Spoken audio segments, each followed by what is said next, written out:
नमस्ते and welcome to Informed Investor. आज के बाजार में था हंगामा ही हंगामा, बड़े रिजल्ट्स, बड़ी डील्स और एक ग्लोबल झटका। टीसीएस के ठंडे रिजल्ट्स ने मार्केट की हवा ही टाइट कर दी और ट्रंप ने फिर छेड़ दिया ट्रेड वॉर का नया राग, कनाडा पे नए टैरिफ्स के साथ। स्टॉक स्पेसिफिक एक्शन भी था आज फुल पावर पे।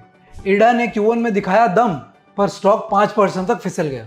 ग्लेनमार्क ने किया एक blockbuster cancer drug deal. HUL ने लिखी हिस्ट्री, प्रिया नायर बनी पहली वुमेन CEO। टाइटन ने भी किया टॉप लेवल रीशफल और टाटा एलेक्सी के साथ TCS भी रहा रडार पे। दोनों के रिजल्ट्स ने इन्वेस्टर को सोचने पर मजबूर कर दिया। डील्स, धमाका और डिसअपॉइंटमेंट, सब कुछ मिलेगा एक ही प्लेटर पे। तो पूरा वीडियो एंड तक जरूर देखना, वरना कहानी अधूरी रह जाएगी। और हाँ, इन्फॉर्म्ड इन्वेस्टर ऐप डाउनलोड करना मत भूलना, ताकि मार्केट की सबसे ट्रेंडिंग कहानियों से हमेशा अपडेटेड रहो।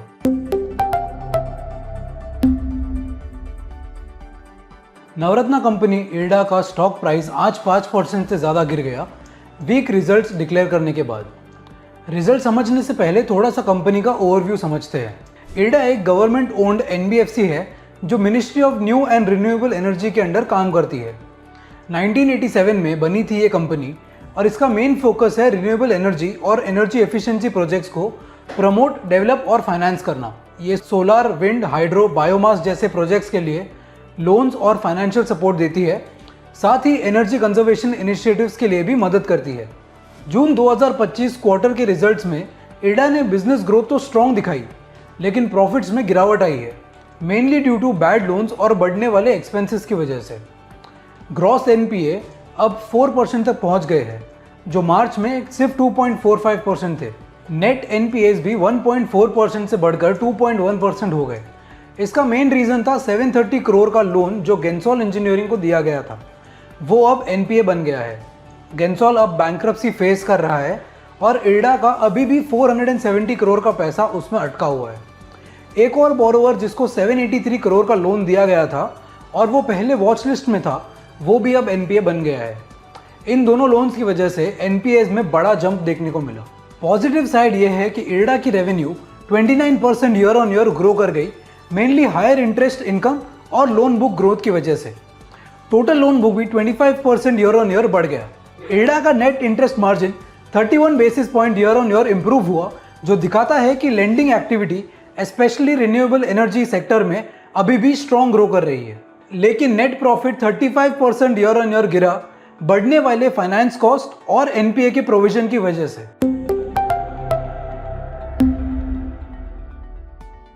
ग्लेनमार्क फार्मा के लिए एक नया दौर शुरू हो गया है। आज कंपनी के शेयर्स 10% तक जूम कर गए और अपर सर्किट भी लगा जब उन्होंने अनाउंस किया कि उनकी सब्सिडरी इग्नोस ग्लेनमार्क इनोवेशन ने AbbVie के साथ एक एक्सक्लूसिव लाइसेंसिंग एग्रीमेंट साइन किया है अपने लीड कैंसर ड्रग ISB 2001 के लिए, जो ऑन्कोलॉजी और ऑटो इम्यून डिजीजेस के ट्रीटमेंट में यूज होगा। इस एग्रीमेंट में AbbVie को एक्सक्लूसिव राइट्स मिलेंगे ISB 2001 को डेवलप, मैन्युफैक्चर और सेल करने के लिए डेवलप्ड मार्केट्स में जैसे नॉर्थ अमेरिका, यूरोप, जापान और ग्रेटर चाइना।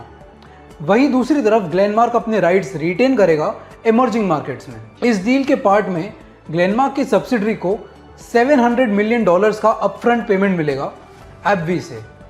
इसके अलावा ग्लेनमार्क को $1.2 बिलियन तक के माइलस्टोन पेमेंट्स भी मिल सकते हैं अगर डेवलपमेंट, रेगुलेटरी या कमर्शियल गोल्स अचीव होते हैं, और AbbVie के सेल्स पे IGI को रॉयल्टीज भी मिलेंगी। ISB 2001 एक एक्सपेरिमेंटल कैंसर ड्रग है जो ब्लड कैंसर के ट्रीटमेंट के लिए बनाया गया है। ये इम्यून सिस्टम को एक्टिवेट करता है ताकि वो कैंसर सेल्स को बेटर आइडेंटिफाई करके मार सके। ये डील फार्मा सेक्टर की 4th लार्जेस्ट डील बन गई है सिर्फ अपफ्रंट पेमेंट के बेसिस पे। ग्लेनमार्क फार्मा फार्मास्यूटिकल्स प्रोडक्ट्स और एक्टिव इंग्रेडिएंट्स डेवलप करता है, मेनली रेगुलेटेड और सेमी रेगुलेटेड मार्केट्स के लिए। ऑन्कोलॉजी, रेस्पिरेटरी और डर्मेटोलॉजी जैसे एरियाज में कंपनी के पास काफ़ी सारे मॉलिक्यूल्स है। कंपनी का branded generics business emerging markets जैसे इंडिया में काफ़ी स्ट्रॉन्ग प्रेजेंस रखता है। FY25 में ग्लेनमार्क ने अपनी कंसोलिडेटेड रेवेन्यू में 12.8% ग्रोथ दिखाई और एडजस्टेड लेवल पर भी प्रॉफिट रिपोर्ट किए। AbbVie के साथ ये डील ग्लेनमार्क के लिए एक स्ट्रॉन्ग वैलिडेशन है। इससे लगता है कि उनका रिसर्च प्लेटफॉर्म पावरफुल है और अगर ट्रायल सक्सेसफुल होते हैं तो इस ट्रीटमेंट का फ्यूचर काफ़ी प्रॉमिसिंग हो सकता है। AbbVie का ग्लोबल एक्सपीरियंस और पास्ट सक्सेस भी इस पार्टनरशिप को और क्रेडिबिलिटी देता है। उन्होंने पहले भी कैंसर ट्रीटमेंट में मेजर ब्रेक थ्रूज किए हैं।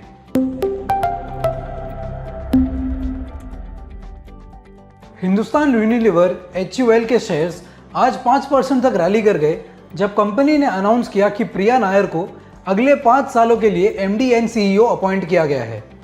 वो रोहित जावा की जगह लेंगी जो 2 साल तक MD एंड CEO रहने के बाद अपना पद छोड़ रहे हैं। प्रिया नायर ने 1995 से HUL के साथ अपना करियर बनाया है। आज वो यूनिलीवर की ग्लोबल प्रेसिडेंट है ब्यूटी एंड वेलबींग सेगमेंट के लिए। इससे पहले वो HUL के बोर्ड का हिस्सा थी जहां उन्होंने होम केयर सेगमेंट और ब्यूटी एंड पर्सनल केयर को लीड किया। इस दौरान उन्होंने HUL के लगभग सारे कैटेगरी संभाले हैं, सिर्फ फूड्स कैटेगरी को छोड़ के। ये बात और भी इम्पोर्टेंट हो जाती है क्योंकि फूड्स के अलावा जो बाकी सेगमेंट्स है वो HUL का टोटल रेवेन्यू का लगभग 75% कंट्रीब्यूट करते हैं। इसीलिए उनका इन सब सेगमेंट्स को लीड करना एक काफ़ी बड़ा अचीवमेंट माना जा रहा है। इस अपॉइंटमेंट के साथ प्रिया नायर बन गई है इंडिया के सबसे बड़े FMCG कंपनी HUL की पहली female MD and CEO। Company की 92 साल की हिस्ट्री में पहली बार ऐसा हुआ है। स्टॉक का रिएक्शन दिखाता है कि मार्केट ने इस लीडरशिप को पॉजिटिवली लिया है। अब फोकस ब्यूटी सेगमेंट और D2C चैनल्स पर और स्ट्रॉन्ग एग्जीक्यूशन का हो सकता है, जहां नायर का ग्लोबल और इंडिया एक्सपीरियंस काफ़ी काम आएगा।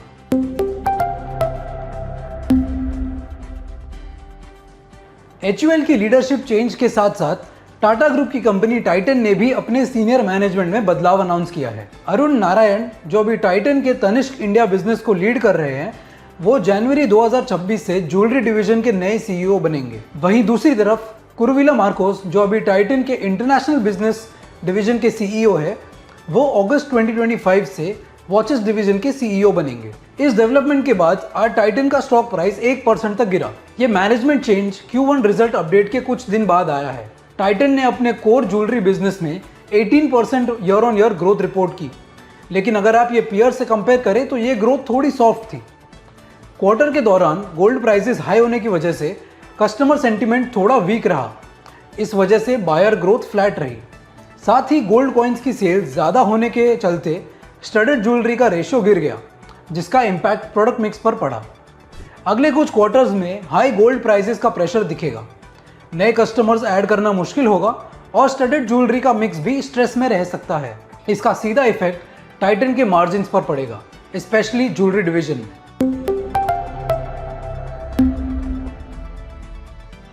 टाटा कंसल्टेंसी सर्विसेज TCS के शेयर्स में आज 2.5% तक की गिरावट देखी गई।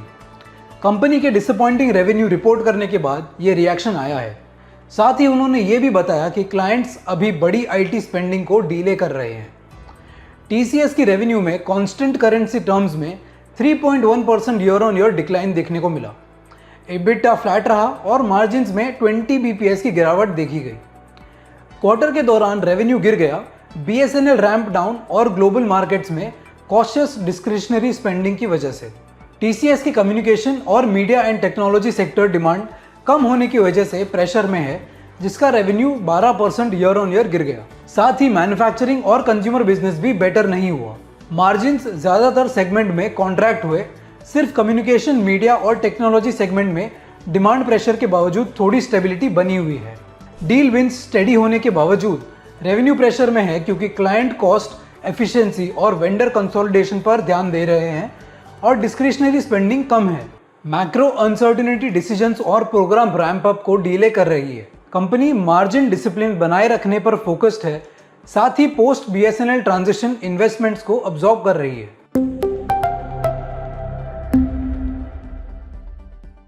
टाटा एल्क्सी का स्टॉक आज 3% गिर गया जब कंपनी ने Q1 FY26 के लिए वीक नंबर्स रिपोर्ट किए। रेवेन्यू CC टर्म्स में 4% ईयर ऑन ईयर और 3.9% क्वार्टर ऑन क्वार्टर डिक्लाइन हुआ। EBIT और नेट प्रॉफिट दोनों में 22% की गिरावट आई और EBIT margin 530 basis point year on year contract हुए। कंपनी के ट्रांसपोर्टेशन सेगमेंट जो 50% रेवेन्यू देता है अभी भी प्रेशर में है, रेगुलेटरी अनसर्टेनिटी और वीक डिमांड के चलते। OEMs का फोकस कॉस्ट कटिंग और R&D ऑप्टिमाइजेशन पर है। मीडिया एंड कम्युनिकेशंस दूसरे सबसे बड़ा सेगमेंट एक लार्ज डील विन के बावजूद म्यूटेड है। एक की कॉन्ट्रैक्ट लोअर प्राइसिंग पर रेवेन्यू होने की वजह से मार्जिन्स पे प्रेशर बना हुआ है इवन दो वॉल्यूम सेम रहे। मैनेजमेंट का कहना है कि बड़े चैलेंजेस अब निकल चुके हैं, लेकिन मैक्रो एनवायरनमेंट टफ बना हुआ है। ग्रोथ की उम्मीद कुछ सेगमेंट से है और कंपनी का टारगेट है मीडियम टर्म में 26 to 27% एबिट मार्जिन वापस लाना।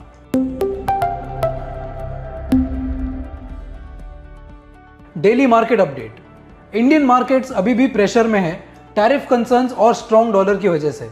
इन्वेस्टर सेंटीमेंट कमजोर है और आने वाली अर्निंग सीजन मार्केट को इफेक्ट कर सकती है। एफआईआईज दूसरे दिन भी इक्विटीज के नेट बायर्स रहे, जबकि डीआईआईज ने 4वें दिन लगातार बाइंग की। जुलाई 2025 में अब तक एफआईआईज ने 2338 करोड़ की इक्विटी खरीदी है।